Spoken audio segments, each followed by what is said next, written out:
Hello मेरे प्यारे बच्चों, कैसे हैं आप लोग। यूपी टेट की तैयारी अच्छी चलती होगी। आज हम लोग पढ़ेंगे संस्कृत, जो पेपर निरस्त हुआ था 28 नवंबर 2021 का। देख रहे हैं, ये पेपर निरस्त हो गया था। मैं केवल क्वेश्चन आंसर ही बताऊंगी, इससे ज़्यादा नहीं बताऊंगी। कई दिन से मैं क्लास इसलिए नहीं दे रही थी, बीच में मतलब 2-3 दिन क्लास नहीं दी। कल से मैं देना शुरू की हूँ। मेरी आवाज़ देख रहे हैं कैसे बन गई है। आप लोग जानते हैं कितना तेज धूप है। आई हॉस्पिटल से ठंडा ठंडा खूब पानी करके बर्फ वाला पी ली थी। गला मेरा खराब हो गया है, थोड़ी सी परेशानी होगी, तो इसके लिए सॉरी बोल रही हूँ आप लोगों से। क्या करें, समय बहुत कम है, इसीलिए मैं सोची अब जा गला कब तक ठीक होगा, कब तक मैं इंतजार करूंगी। इससे अच्छा कि मैं वीडियो देती रहूं अपने प्यारे बच्चों को। पास होना, जिंदगी बनाना सबसे ज्यादा जरूरी है, क्योंकि संघर्ष की जिंदगी भरी पड़ी है। पेपर जितना हो चुका है उतना पढ़िए। 2011 से लेके 2022 तक हुआ है, मतलब बीच बीच में गैप है। ये मत सोचिए कि लगातार 2022 तक हुआ है, ये मत सोचिएगा आप लोग। चलिए शुरू कर रही हूँ, ज़्यादा नहीं बोलूँ क्योंकि गला थोड़ा सा जलन कर रही है। ठीक है, पहला क्वेश्चन है, व्याकरण शिक्षण की मुख्य विधि है, तो सी सही है, आगमन निगम विधि।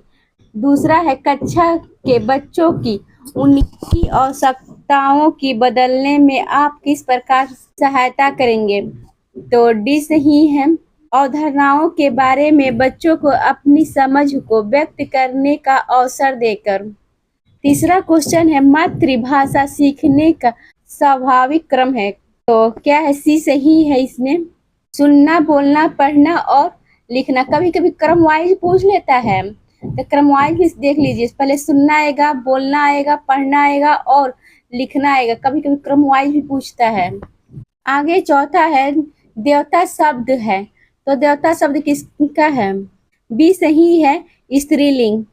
आगे है पांचवा क्वेश्चन है, तिरपन को संस्कृत में कहते हैं, क्या कहते हैं तिरपन को संस्कृत में, तो ए और डी दोनों सही है, त्रय पंचाशत और डी है त्रिपंचाशत। चलिए छठा है, पाठ्य पुस्तक प्रायः अप्रौढ़ छात्र के लिए लिखी जाती है, यह कथन किसका है, सी सही है, क्रोन बैंक। आगे सातवां, दंडन्वय प्रणाली किस शिक्षण के लिए उपयुक्त है, तो बी सही है, काव्य शिक्षण। आठवां है, मौखिक भाषा शिक्षण की प्रत्यक्ष विधि है, तो इसका ए सही है, भाषण। नौवां, कुटिम शब्द का अर्थ है, तो डी सही है, भवन की भूमिका। कुटुंब मतलब होता है घर। गांव देहात में लोग कहते नहीं है इनका कुटुंब तो बहुत बड़ा है, इनका कुटुंब तो छोटा है, इनका कुटुंब ऐसा है, इसी कह रहे हैं कुटुंब। 10वां है, 55 को संस्कृत में क्या कहेंगे, तो बी सही है, तो पंच पचासत, तो बी सही है। आगे है 11, निम्नलिखित में से कौन सी कृति महाकवि कालिदास विरचित नहीं है। ये नहीं देखना है, नहीं की जगह पे मेरे प्यारे बच्चों ऐसे लाइन खींच दीजिएगा आप लोग, जैसे दिमाग में बना रहने, तो नहीं को है समझकर, सही समझकर गलत कर देते हैं क्वेश्चन। चलिए इसमें सी सही है, उरुभग्रम सही है, सी। 12 है, श्री शब्द प्रथमा विभक्ति एक वचन का रूप है, तो ए सही है, श्रियः। 13 है, अहम शिशुम पश्यामि को कर्म वाच्य में परिवर्तित करने का रूप प्राप्त होगा, तो ए सही है, माया शिशु दृश्यते।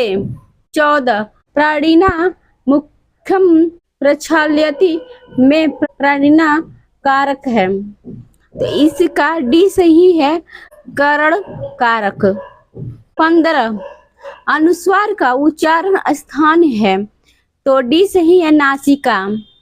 16, तो सरणी जय का संधि कृति रूप होगा, तो इसमें ए सही है, संधि जय सही है, ए।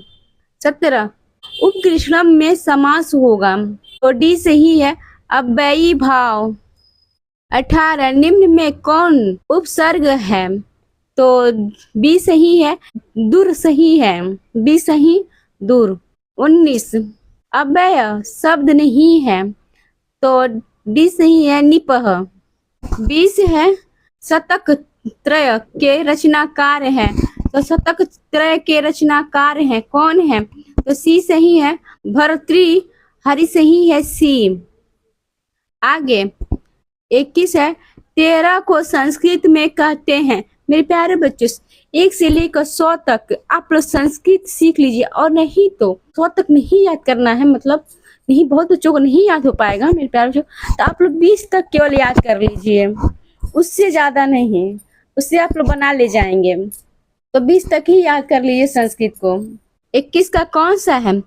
तो सी सही है, तो त्रयोदश सही है। अब पूछा है 22 से लेकर 23 से 2 ही क्वेश्चन पूछा है इसमें।